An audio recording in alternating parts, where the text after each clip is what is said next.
Jason Brooks faced a blatant injustice when his HOA built a path right across his private land without any permission. Led by the unyielding Susan Marshall, the HOA dismissed his rights and trampled over his property as if it belonged to them. But Jason's bold move to open a toll booth changed everything, turning the tables in a way no one expected. Just wait until you see how this battle ended and why justice ultimately prevailed in this unforgettable showdown.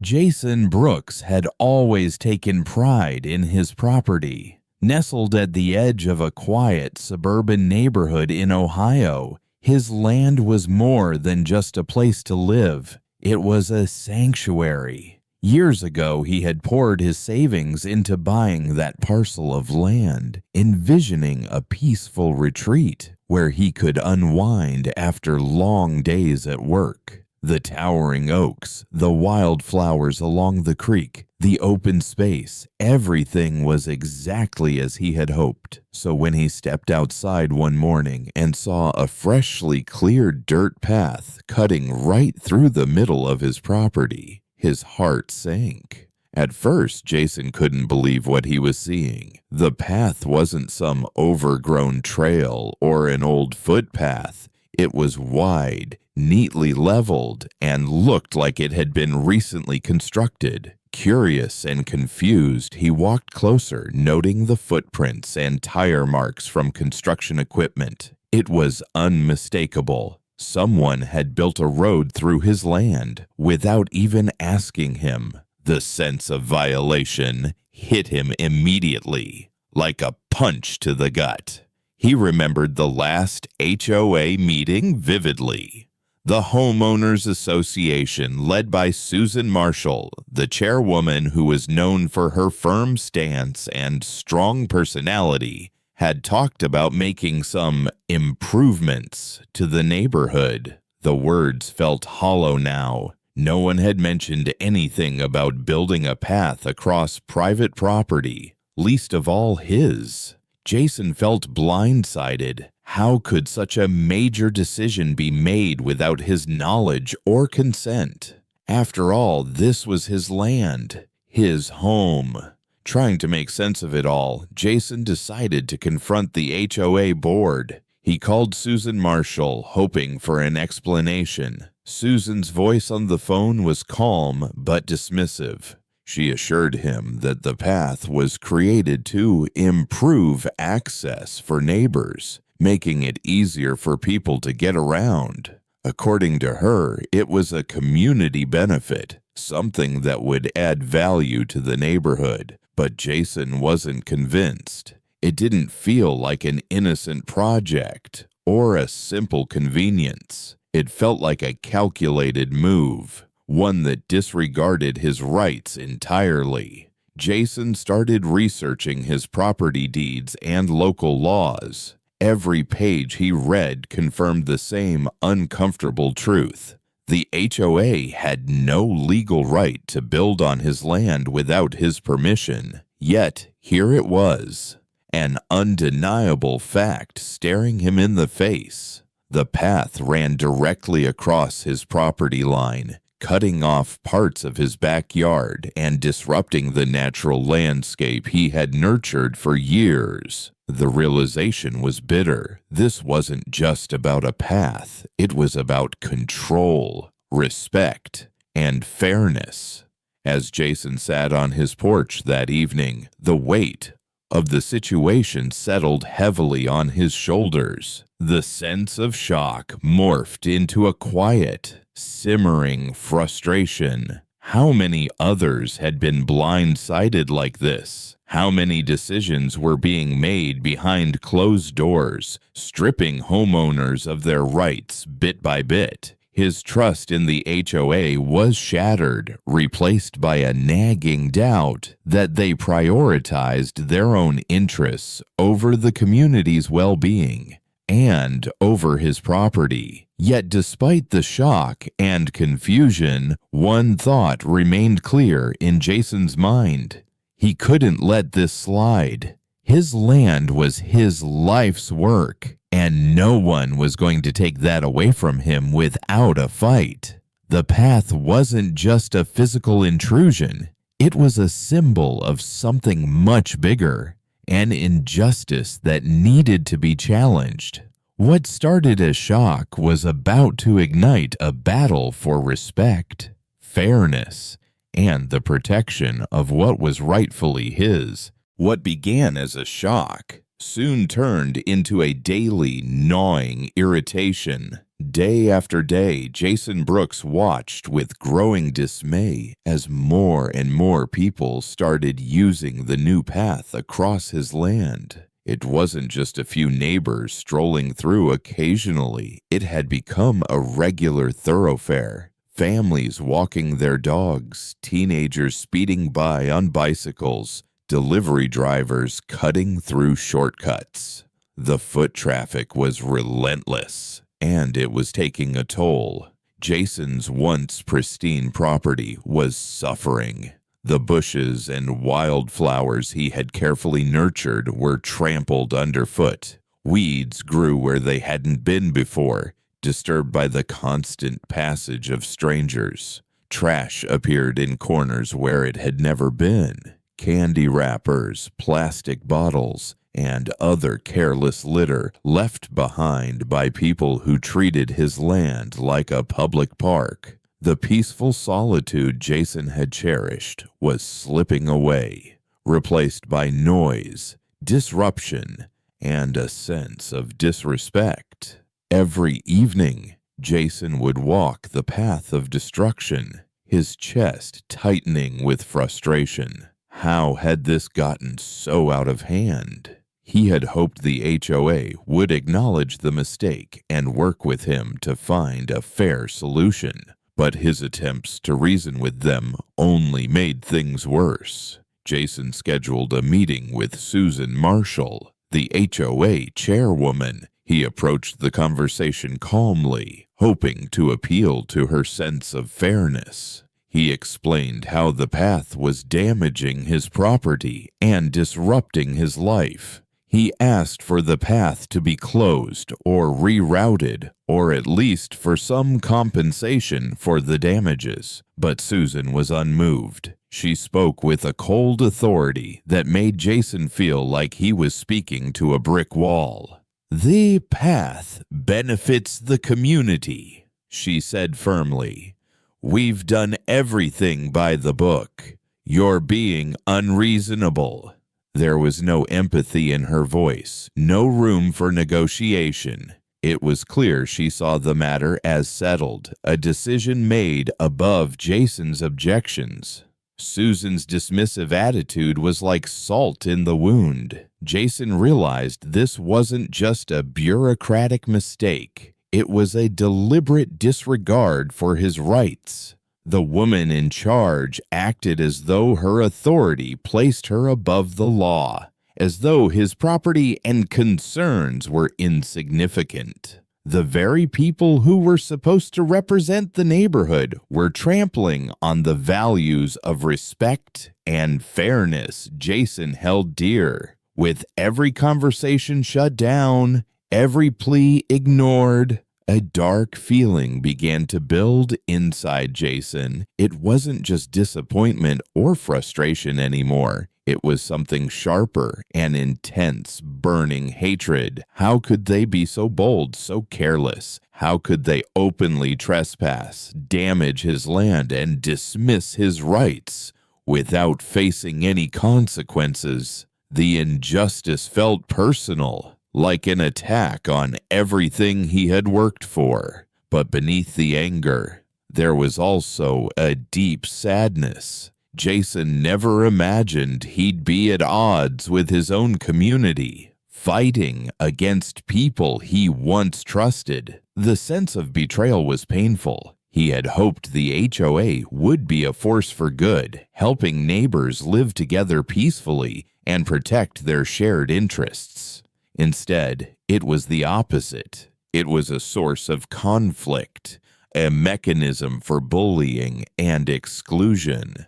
Still, The fire in Jason's chest refused to die down. The injustice was too glaring, the damage too real. He knew he couldn't stand by and watch his land be taken away, piece by piece. His love for his property and his sense of justice demanded action. The quiet frustration transformed into a fierce resolve.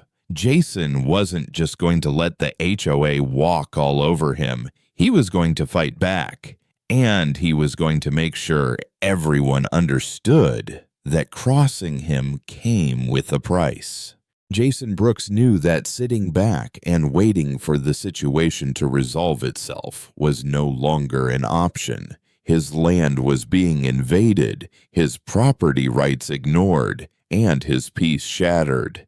And the HOA seemed determined to keep it that way. Something had to change, and it had to happen now. The first thing Jason did was to erect a sturdy fence along the boundary of the path that cut across his property. It was a clear statement. This was his land, and trespassing would no longer be tolerated. He spent long hours putting up the fence, making sure it was solid, visible, and unmistakable. But the response from the HOA was immediate and infuriating. Before Jason could even catch his breath, the fence was torn down, pulled apart in the dead of night, as if the HOA was sending a loud, unmistakable message: "We don't respect your boundaries." This blatant act of defiance pushed Jason to the edge. He was done with polite requests and empty words. If they wanted to treat his land like public property, he was going to turn the tables, and he was going to do it on his own terms. With fierce resolve, Jason came up with a bold plan. He would open a toll booth on his property. If the HOA and the neighbors insisted on using his land without permission, they would have to pay for it. No more freebies, no more disrespect. At first, the idea seemed almost comical to the neighbors and the HOA board. They laughed when they saw the small booth, complete with a sign that read, "Private property, toll $5. Some even joked that Jason had lost his mind, but Jason didn't flinch. He set up the booth, staffed it himself, and started collecting payments. The toll booth quickly became a symbol of Jason's fight. As money started rolling in, it was clear that people took him seriously, or at least seriously enough to pay, rather than risk confrontation. The flow of cash was steady and undeniable, a tangible sign that Jason wasn't going to back down. Meanwhile, Susan Marshall, the authoritative chairwoman of the HOA, was livid. The laughter turned to fury when she saw that Jason's small operation was costing the association and its members real money. Her calls and emails to Jason grew increasingly aggressive. She accused him of harassment, threatened legal action, and demanded that the toll booth be removed immediately. But Jason was ready. Behind the scenes, he had been consulting with attorneys and doing his homework. He knew the law, and he knew his rights. Since the HOA had built the path without his consent, they had effectively trespassed on his property. That gave Jason every legal justification to charge for its use. When Susan tried to intimidate him, Jason hit back hard. He presented solid legal arguments and financial evidence that showed the HOA's actions were unlawful and that he was within his rights to demand compensation. He wasn't just defending his property, he was reclaiming his dignity and standing up to a system that had tried to steamroll him. The tension between Jason and the HOA escalated, but the community began to take notice. People admired Jason's courage to challenge the powerful board. Some neighbors, who had initially sided with the HOA out of convenience or ignorance, started to question the fairness of the whole situation.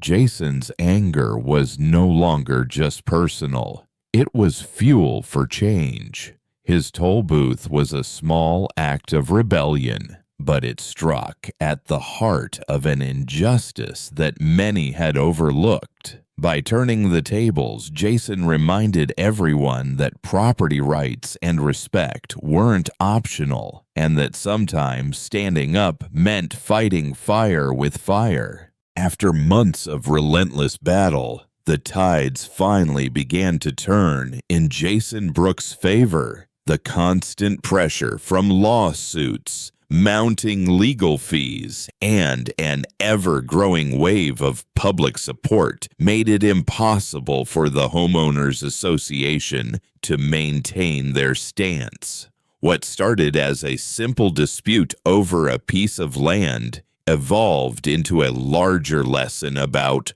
respect, rights, and the power of standing up for oneself. Faced with overwhelming evidence and the reality of public scrutiny, the HOA, led by Susan Marshall, had no choice but to admit their fault. It was a hard pill to swallow for the board members who had once acted with such confidence and disregard. But Jason's persistence, his refusal to back down or accept injustice, had turned the tables completely. An official agreement was reached. The HOA agreed not only to remove the unauthorized path from Jason's land, but also to provide compensation for the trespass and damages caused. This was more than a financial settlement. It was an acknowledgement of wrongdoing and a restoration of Jason's rights as a property owner. For Jason, this victory was deeply satisfying.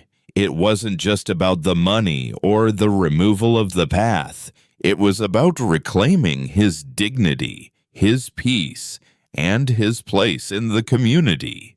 His clever idea to open a toll booth had not only stopped the unwanted trespassing, but had sparked a much-needed conversation about fairness and accountability. Neighbors who had once shrugged off the issue or sided with the HOA now looked at Jason with newfound respect. They saw a man who had been pushed into a corner and had refused to stay silent.